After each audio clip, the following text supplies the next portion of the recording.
오늘 본문은 너무나 간단한 그런 한 에피소드가 담겨져 있는 내용입니다. 이제 나병 환자 한 사람이 예수님께 나와서 이제 내 병을 좀 고쳐달라 이렇게 이제 간청을 하는 그런 내용이고요. 그 간청에 예수님이 이제 외면하지 않으시고 그의 병을 고쳐주셨다.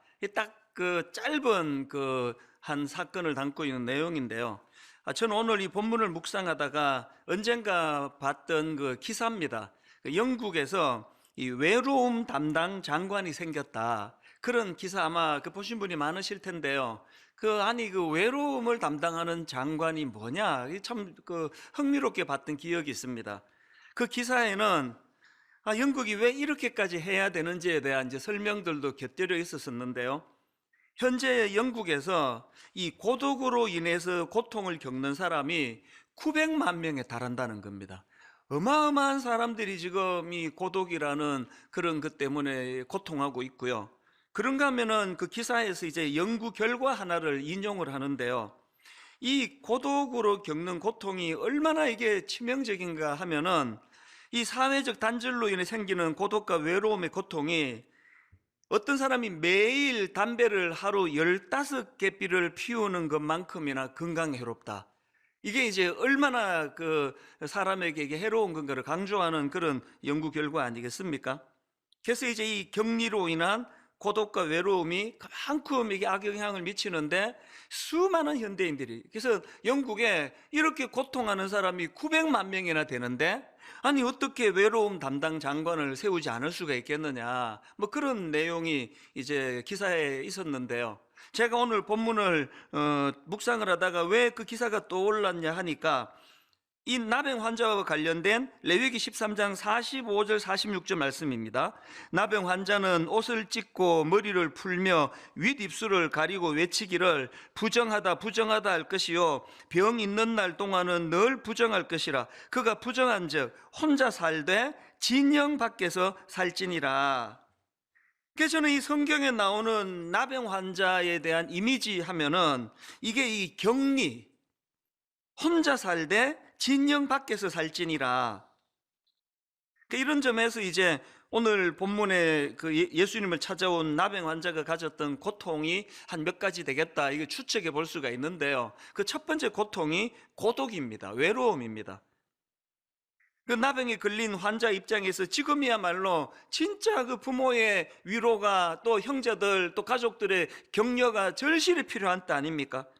그런 상황인데 혼자 살되 진영 밖에서 살지니라. 이게 이 얼마나 엄청난 고독을 가졌다 주었겠습니까? 제가 얘기를 들어보니까요, 이제 외국을 다녀와 가지고 2주간을 이제 격리를 하는데 어떤 사람은 죽을 것 같이 힘들대요. 이 격리라는 게 그렇게 힘든 거예요. 이 나병 환자의 고통이 어떤 것인가 짐작할 수 있을 것 같고요.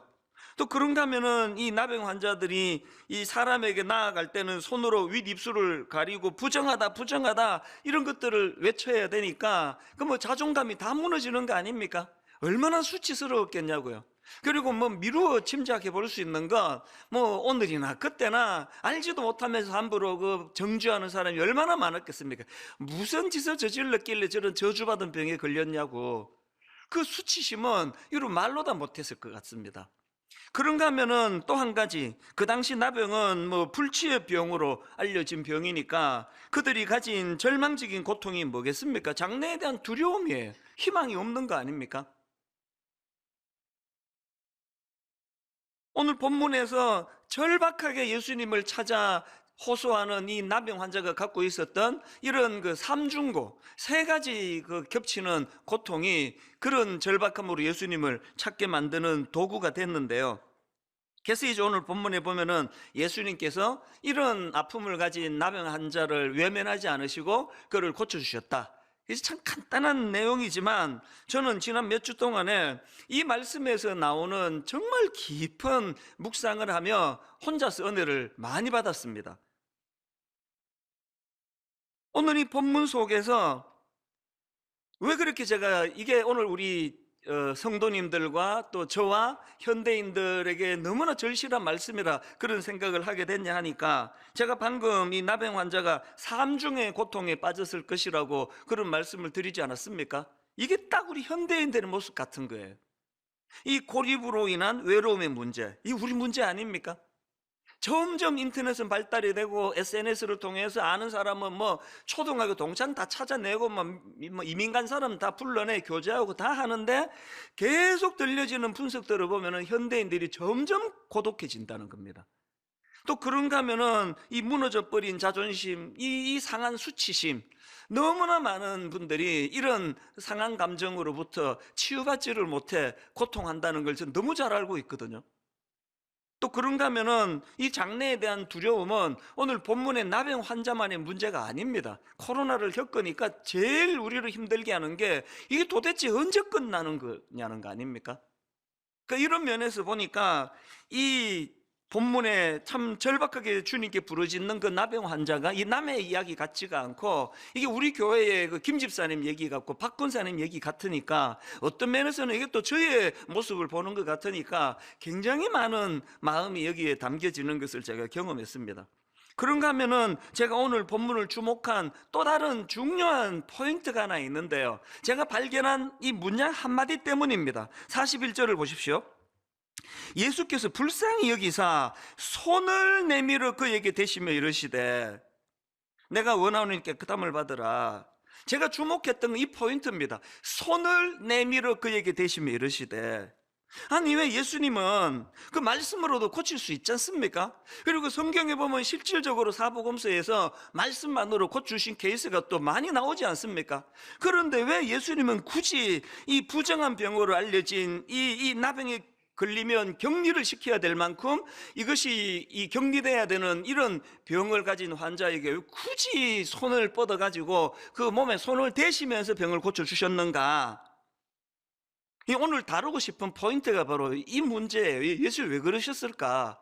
제가 이 문제를 가지고 질문하고 또 묵상을 하다가 떠오른 한 장면이 있는데요, 평소에도 제가 참 좋아하는 성경 구절입니다. 마태복음 14장 27절, 예수께서 즉시 이르시되 안심하라, 나니 두려워하지 말라. 이 말씀의 배경 다 아시죠? 지금 예수님의 제자들이 풍랑이 있는 바다 너무나 밤새 고생을 하고 죽을 고생을 하는데 풍랑은 잦아들지 않고 그런 절망적인 상황에 빠져 있을 때 예수님이 그들에게 다가가셔서 풍랑을 잠잠케 해주시는데요, 그런데 예수님이 즉시 이르시되, 즉시, 제일 먼저 다른 거 어떤 거 하기 전에 가장 먼저 하신 게 뭐냐? 안심하라, 내니 두려워하지 말라. 전 이런 예수님이 너무 좋습니다. 근데 기계적으로 뭐 이것들 뭐 고생하네, 내 뭐 고칠 내 이거 뭐 해줄 수 있는데 뭐 이런 태도가 아니세요. 감정이 이입이 되시는 거 아닙니까? 밤새도록 그렇게 풍랑으로 고통한 그 제자들을 보시면서 그 마음속에, 저는 환자분들을 위해 기도할 때마다 종종 이렇게 기도합니다. 하나님, 저들 마음에 하나님 두려움이 얼마나 큰지, 그 불안이 얼마나 심한지, 고통이 얼마나 많은지 알지 않습니까? 하나님, 그들에게 찾아가셔서 한 말씀만 들려주시기 원합니다. 안심하라, 내니 두려워 말라, 이 말씀을 그들에게 들려주시기 원합니다. 그렇게 기도할 때가 많습니다. 오늘 본문에서 예수님께서 그냥 저렇게 원하는데 고쳐주시면 할 수 있는데 이게 아니에요. 이 손을 내밀어 그에게 대시며, 한 몇 주 전인데요, 이제 이 코로나 바이러스가 이제 막 계속 확산이 되고 이게 뭐 언제 이게 끝날지 모르는 그런 두려움이 참 많을 때인데, 우리 교회의 교구 목사님이 저한테 메일을 보내왔는데요, 그 메일의 한 대목이 정말 저를 감동을 시켰습니다. 그 한 대목을 읽어드리겠습니다. 2달 넘게 담당 교구 지역을 돌아보지 못하고 있어서 궁금증이 컸습니다. 아침에 교구 지역을 둘러보고 싶은 마음이 크게 올라와서 오늘 혼자서 제가 맡은 교구 지역을 돌아다니면서 동네 분위기도 살피고 교구 성도님들의 동네를 다니며 마음으로 기도하는 시간을 가졌습니다. 성도님들이 운영하시는 가게라도 직접 방문해서 인사라도 나누고 싶은 마음이 간절했지만 마음을 추스르고 자제했습니다. 성도님들에게 직접적인 신방의 효과는 없었을지라도 몸이 떨어져 있는 상황에서 저 스스로가 교구를 향한 마음을 다시 한번 다잡고 마음으로 품는 계기가 되었습니다. 이 젊은 교구 목사님의 마음이 저에게는 확 다가온 거예요. 너무 고맙더라고요. 이걸 직업이라 생각하고 이 직장이라 생각한다면 이거 뭐 대박 아닙니까? 놀고 먹는 거 아닙니까? 이제 신방 안 해도 되는데, 이 교회에 모이지도 않는데, 모든 성경 공부 제자 훈련 아무것도 못하고 있는데, 이건 뭐 하나님이 신 절호의 이거 휴가다 이렇게 쓸 수 있는 거 아닙니까?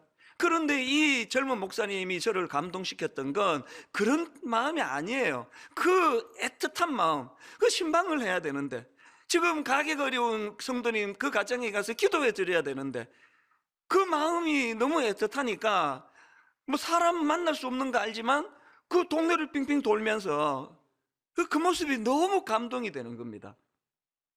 몇 주 전에 제가 우리 전체 교역자들에게 메일을 보냈습니다. 주일날 지금처럼 이렇게 뭐 소수라도 예배를 함께 모여 드릴 수도 없는 문이 다 닫혔던 때 아닙니까? 제가 무슨 메일을 드려 부탁했느냐?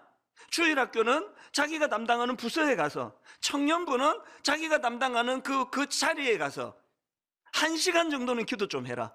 그 아이들을 이름 불러가면서 그 대상을 부르시면 기도 좀 해라. 제가 그렇게 부탁 메일을 드렸습니다. 왜 이런 부탁을 드릴 수 있었냐 하니까요, 노회에 갔더니 노회장 목사님이 그 이야기를 같이 나누는 겁니다. 너무 감동이 되더라고요. 오늘 예수님께서 그냥 뭐 말 몇 마디로 고쳐주실 수 있는 능력을 가지셨지만 그 환자의 손에 손을 뻗어 몸을 대시는 거는 거기에 담겨져 있는 주님의 마음, 그 가도 만나지도 못할 건데 뭐 알아주는 사람도 없는데 뭐 그게 아니고 내가 그 동네라도 좀 돌면서 우리 성도들의 아픔을 좀 나누어 보자. 이게 다 같은 이야기 아닙니까? 이 터치라는 제목의 책이 있는데요, 부제가 치유와 성장을 부르는 촉각의 과학입니다. 저자는 미국의 소아과, 심리학과, 정신의학과 교수인데요, 이 책에서 주장하는 몇 가지 중에 강렬한 주장이 뭐냐, 사람은 하루에 필요한 터치의 양이 있다는 거예요. 그러니까 저나 여러분 모두가 다 하루에 우리가 받아야 될, 또 누군가에게 줘야 될 터치의 양이 있다. 왜 그러냐? 터치는 사람에게 성장, 뇌파, 호흡, 심장 박동 이런 거에 긍정적인 영향을 미치고 스트레스와 불안을 줄이게 만드는 도구라는 겁니다. 이게 전문가 교수님이, 정신의학과 교수님이 쓴 책이에요. 그러면서 이제 이분은 미국 사람이니까 자기 사회에 대한 아쉬움을 피력을 해놓았는데 몇 구절 읽어드릴게요.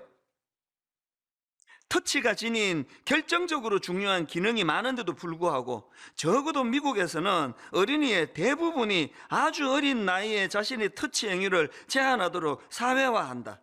또 이런 대목도 있습니다. 청소년기에 이르면 그들은 육체적 친밀감을 조심해야 한다고 배우며 터치보다는 얼굴 표정이나 말로 자신을 표현해야 한다고 배운다.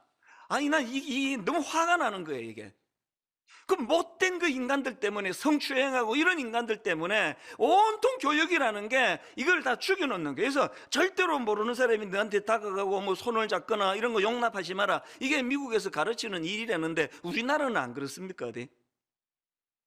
제가 여러분 19년 전에 청소년 사회 갈 때는요, 그 중등부 특히 그 꼬맹이들 1학년, 2학년 이런 애들 할 때는 뭐 남자아이, 여자아이 가리지 않고 뭐 등 두드려주고 손잡아주고 예배 시간에 입구에서 기다렸다가 어른들 지나갈 때는 그냥 뭐 인사만 하지만 얘들은 일부러 등을 두드려주고 어떤 애는 격려가 필요한 애는 막 손을 꼭 잡아주면서 잘 왔다고 격려하고, 어떨 때는요, 이제 저학년 애들일 때는 가능했지만 뺨을 이렇게 막 내가 부비면서 진짜 놀라운 하나님의 형상이다 그러면서 애들을 막 그렇게 격려하고, 그런 그게 제 청소년 사역이었거든요. 지금 그랬다가는 큰일 납니다. 뭐 바로 이건 뭐 난리가 날 거예요. 누가 이렇게 삭막하게 만들었냐고요.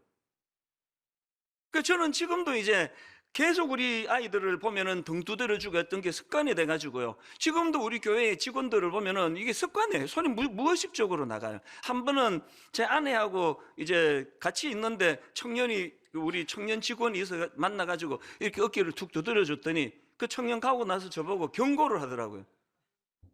어깨 두드리지 마세요. 오해합니다. 오해받습니다.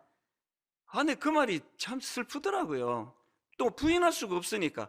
이게 또 뭐 문제 삼으면 문제 삼아지는 참 삭막한 세상에 살고 있으니까 우리가 이제 잃고 있는 게 뭡니까? 그래서 그 책에 보면은요, 이런 어릴 때부터 이런 교육을 받다 보니까 미국 사람들이 전부 거기에 보니까 그 책의 챕터 1, 제일 그 일과 소제목이요, 터치의 굶주림, 이렇습니다. 터치의 굶주림. 내용을 한번 들어보세요.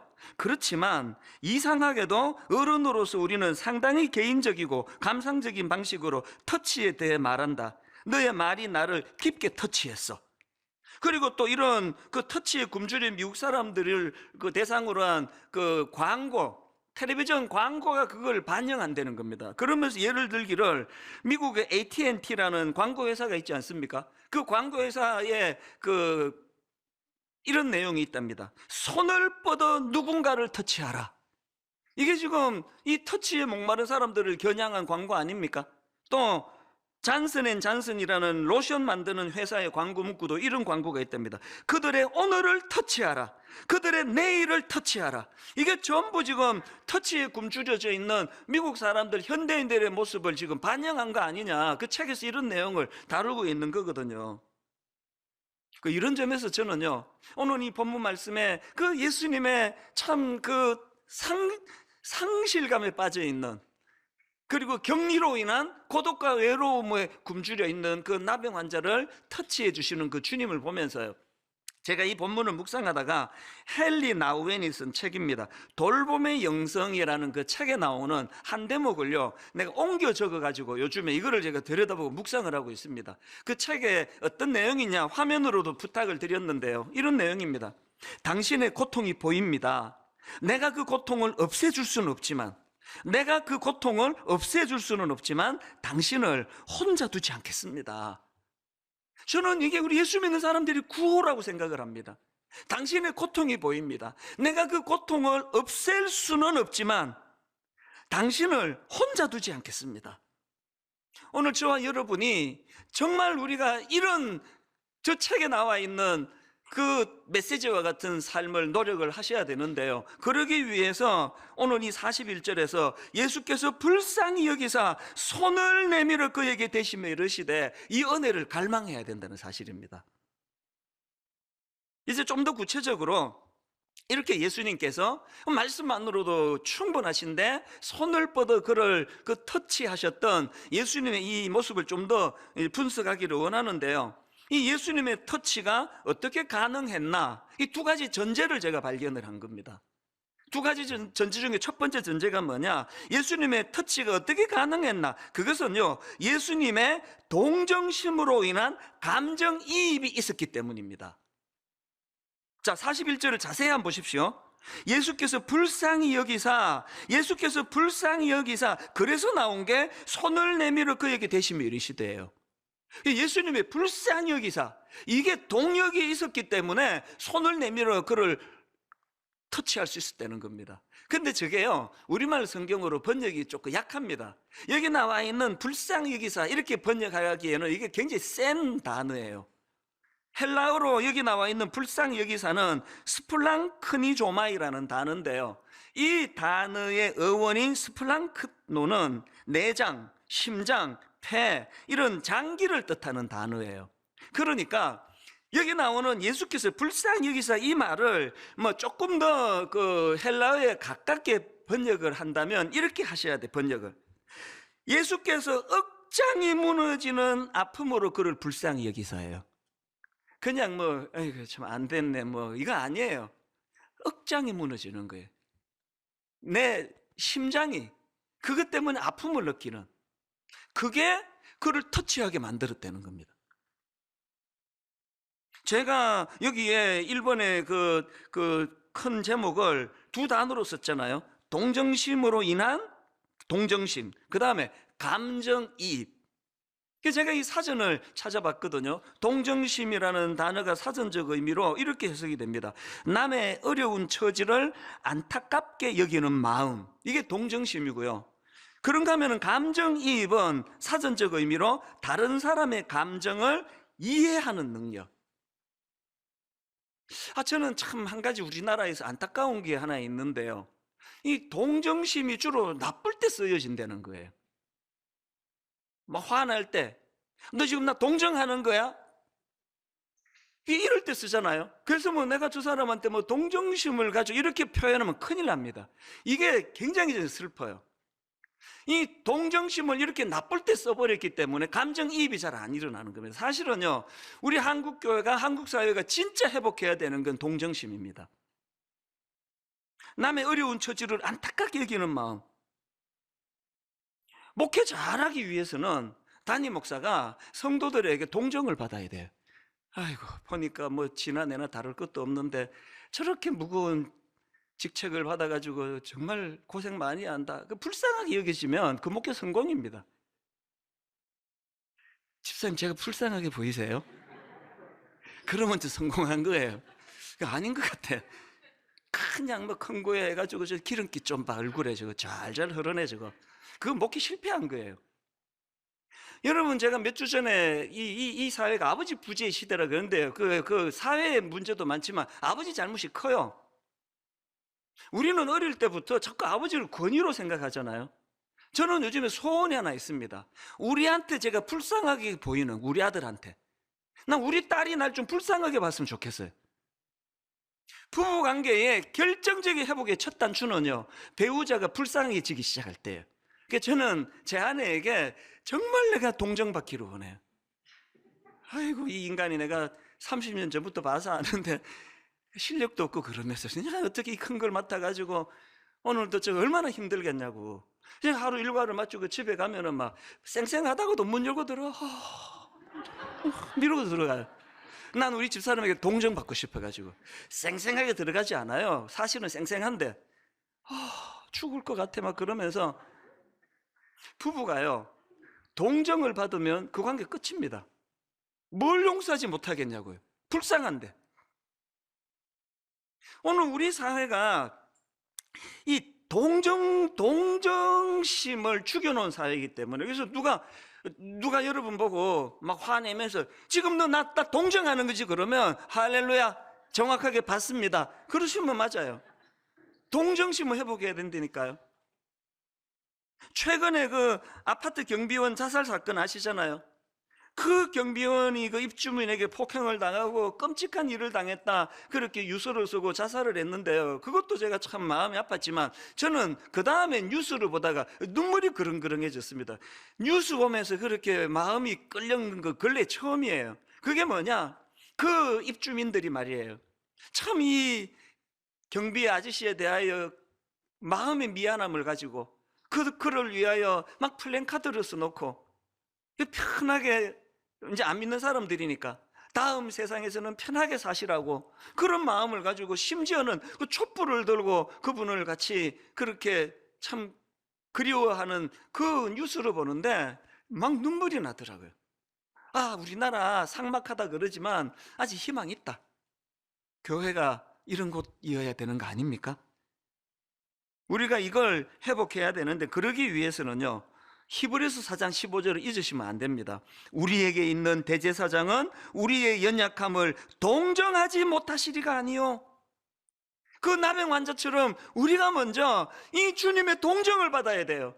내가 어떤 주님의 동정으로 그냥 쫓겨났는데도 할 말이 없고 내쳐도 할 말이 없고 구원받지 못해도 할 말이 없는데, 동정심 가득한 마음으로 주님이 우리를 십자가로 인도해 주셨기 때문에 오늘도 내가 그거를 의지해서 여기까지 오지 않았느냐, 이 힘을 가지고 나도 누군가, 오늘도 울고 있는, 오늘도 아픔을 겪는 누군가에게 이 주님의 동정심으로 그를 내가 사랑으로 섬겨야지, 이게 교회인 줄로 믿습니다.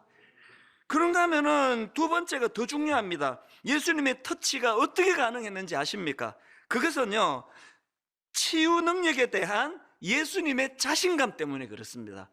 이런 의미에서 저는 42절이 참 은혜가 되는데요, 곧 나병이 그 사람에게서 떠나가고 깨끗하여진지라. 이게 왜 이렇게 중요한 의미가 일어나느냐, 여러분 아까 말씀드렸잖아요. 왜 격리를 시켜버립니까?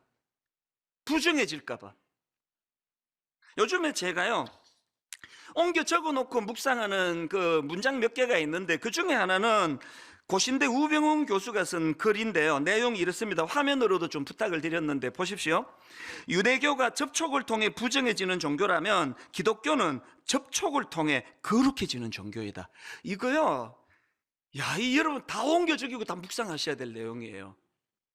어마어마하게 깊은 내용 아닙니까? 유대교가 접촉을 통해 부정해지는 종교라면 기독교는 접촉을 통해 거룩해지는 종교이다. 그리고 또 제가 옮겨놓고 묵상하는 글 하나가 더 있는데, 숭실대 김혜건 교수님 책에서 발견한 문장인데 이것도 한번 들어보십시오.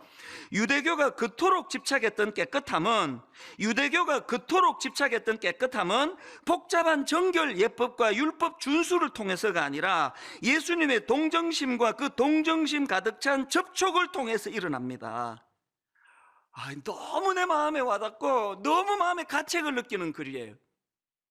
여러분, 유대교가 그토록 집착했던 깨끗함은 그렇게 복잡한 정결 예식과 율법 준수를 통해서 일어난 게 아닙니다. 그 유대교 율법을 지켜야 된다고 그랬으면 그 사람 앞에 다가온 나병 환자는 돌에 맞아 죽었어야 돼요. 고침 못 받습니다. 여러분, 그 절망 속에 빠져있던 한 생명이 그렇게 기뻐 치유를 받을 수 있게 된 건 유대교가 그토록 집착했던 정결 예법과 율법 준수가 아니라고 한다면, 오늘 여러분은 지금 유대교 신자입니까? 기독교 신자입니까? 인터넷을 난무하는 끊임없는 정죄와 끊임없는 비난과, 여러분, 불교가 그렇게 합니까? 천주교가 그렇게 합니까? 유튜브에 떠돌아다니는 말로 다 할 수 없는 내부 총질, 너무너무 그냥 논리를 가지고. 저는 정진영 목사님 그 일이 터졌을 때 절망했던 사람이에요. 젊은 목사가 말 실수한 거 맞습니다.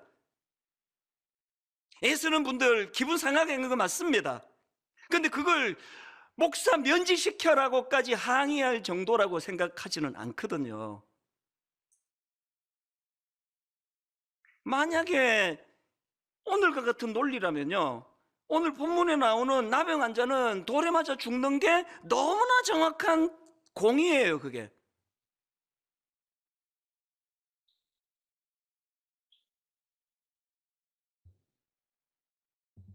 형식은 기독교고 성경도 기독교에서 요구하는 성경을 갖고 다니는데, 신앙은 유대교예요. 유대교. 오늘 우리가 이런 의미에서 정말 그래서 제가 이걸 왜 이걸 옮겨 적어 놓고 계속 저 자신에게 이걸 묵상을 하느냐고요.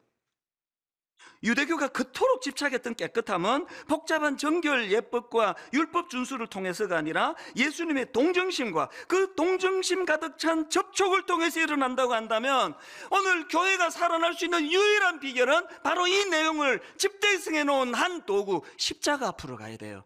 십자가는 논리가 아닙니다. 십자가는 자격 유무를 따지는 도구가 아닙니다.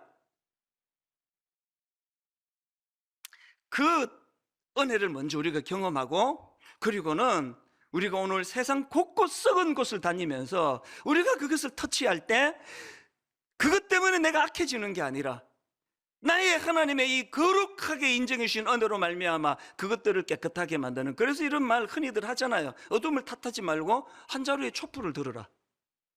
뭘 탓할 이유가 없지 않습니까? 저는 그 N번방 사건이라고 그 디지털 성범죄라 그러기도 하고 성착취, 그렇게 그 못된 것들이 어린 애들을 갖다가 그런 그 영상을 찍어가지고 이것들을 가지고 돈을 받고 팔고 해서 참 절망적인 그런 기사가 떠돌아다닐 때, 저는요 정말 거룩한 한 사람을 만났습니다. 뭐 이 표현 말고는 다른 표현이 없습니다. 이분의 인터뷰 기사를 통해서 봤는데 여자분인데요, 이분은 제가 이제 막 다시 그 기사를 검색해서 못 찾아가지고 정확하게 직업 이름을 내가 표현을 못 하겠는데 제가 그냥 만들어 봤습니다. 이분은요 포르노 감별사예요. 쉽게 말하면. 그러니까 이게 직업이 아침에 출근하면은 시작하는 게 그 포르노 보는 거예요. 그 N번방기 같은 이런 것들을 보는 게 직업이에요. 그 인터뷰를 쭉 제가 보는데 마음에 존경심이 나오더라고요. 여러분, 그 누군가는 그 일을 해야 그런 것들을 잡아낼 거 아니냐고요. 저보고 하라 그러면 저는 못 견딜 것 같아요. 막 미쳐버릴 것 같아요. 그런데 이 여자분이 그 일을 지금 감당을 하는데 왜 하실까요? 모르겠습니다. 전제 하나 있습니다. 무슨 자신감이 이분에게 있습니까?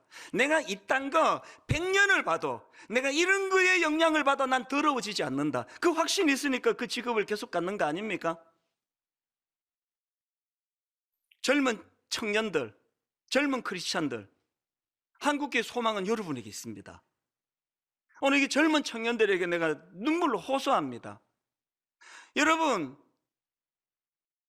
여러분이 세상과 접촉할 때 세상의 더러움이 여러분을 더럽게 만드는 것이 아니라 여러분의 거룩함이, 여러분의 깨끗함이 더러운 세상을 정화시키는 능력의 주님의 자녀들 되시기를 바랍니다.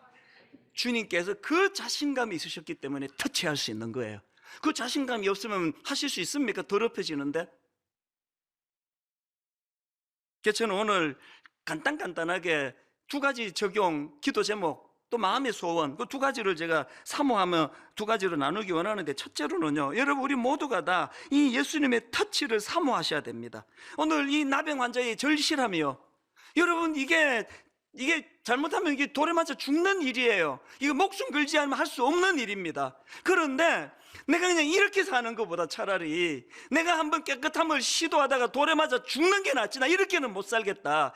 그 절박함이 있었기 때문에 주님 앞으로 나갈 수 있게 된 거 아닙니까? 오늘 교회의 성도님들의 치명적인 문제는 이 절박함이 없다는 거예요. 저는 이번 주간에 너무 기뻐요. 내일 모레 너무너무 기대가 돼요. 다락방이 그동안에 임시로 그냥 막 하다가 이제 이번 주부터 드디어 정식 다락방을 이제 개강을 하거든요.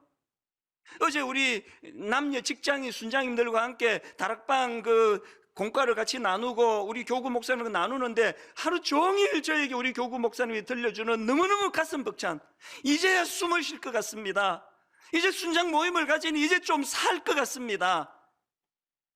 여러분, 어떤 분은 이거 화면으로 답답하고 그래서 이게 안 간다 그러고 그거 진짜 여러분 잘못 생각해요. 지금이야말로 가셔야 될 때, 지금이야말로 이 갈급함을 가지고 서로가 기도해야 될 때예요. 부탁합니다. 그동안 안 나가시던 분들도 다락방에 다 나가셔야 돼요. 그래서 같이 교제하고 같이 마음을 나누면서 예수님의 터치를 경험하셔야 됩니다. 두 번째로요, 그렇게 첫 번째가 그렇게 예수님의 터치를 갈망하고 사모해야 된다면, 두 번째는 그 터치의 능력을 주변에 전달하잖아요. 주변에 전하자는 겁니다. 누가복음 6장 36절, 너희 아버지의 자비로우신 같이 너희도 자비로운 자가 되라. 마태복음 5장 7절, 긍휼히 여기는 자는 복이 있나니 그들이 긍휼히 여김을 받을 것이며. 이 사랑의 선순환 아닙니까?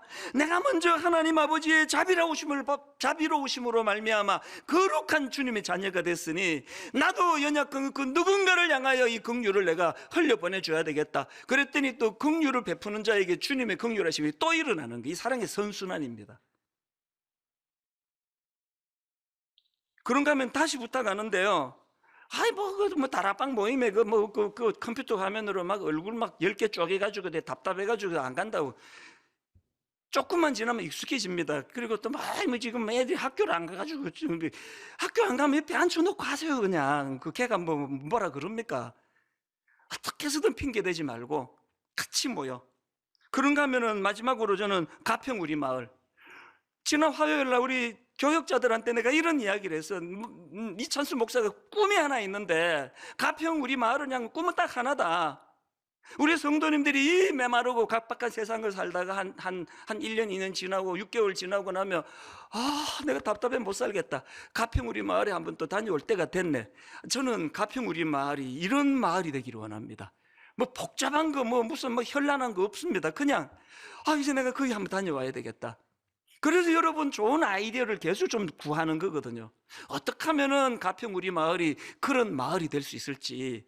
그리고 여러분 이제 오늘 그 주보에도 나오고 홈페이지도 올려드렸는데요, 가평 우리 마을 총괄 디렉터를 모집합니다. 직원서부터 세상과는 차별화된, 바로 이 긍휼함으로 무장된 그런 분들이 잘 섬길 수 있도록 좋은 직원. 그래서 오늘 저는 오후에 또 우리 청년부 몇 명 만나자 그랬습니다. 제가 손을 내밀었습니다. 이런 거 놓고 우리 같이 좀 대화 좀 하자.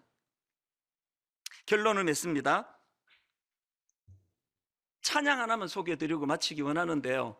어제 오전입니다. 제가 이런 말씀을 쭉 준비하다가 제가 대학생인 시절에 그 CCC라는 선교단체에서 참 즐겨 불렀던 찬양이 하나 있는데 제목이요, 주님의 계절이에요. 주님의 이 사계절을 가지고 주님을 노래한 건데, 예를 들면 가사가 이렇습니다. 봄날, 예수님 봄날에 오신다면 새 싹이 움틀 때에 마음 깨끗한 사람 찾겠네, 꽃들을 돌보도록.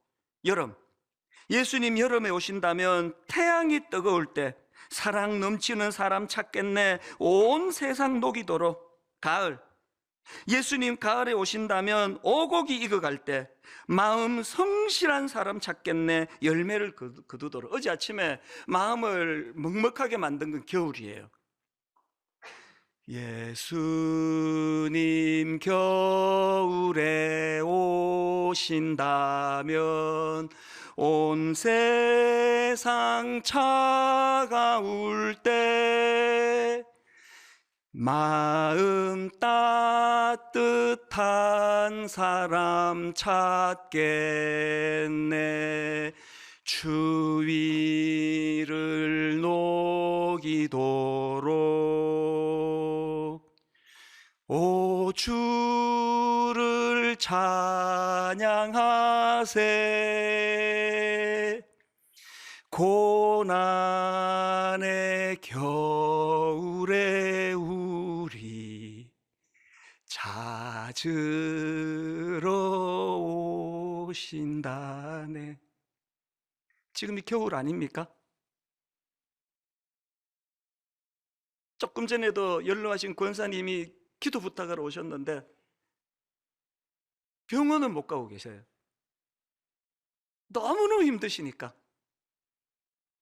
오늘 여러분 그 격리로 상징되는 본문의 그 나병 환자처럼 너무너무 외롭고 고독하고 수치심에 자존심이 무너지고, 그리고 이게 어떻게 되는 건지 알 수 없는 그 많은 사람들에게 찾아오시는 주님.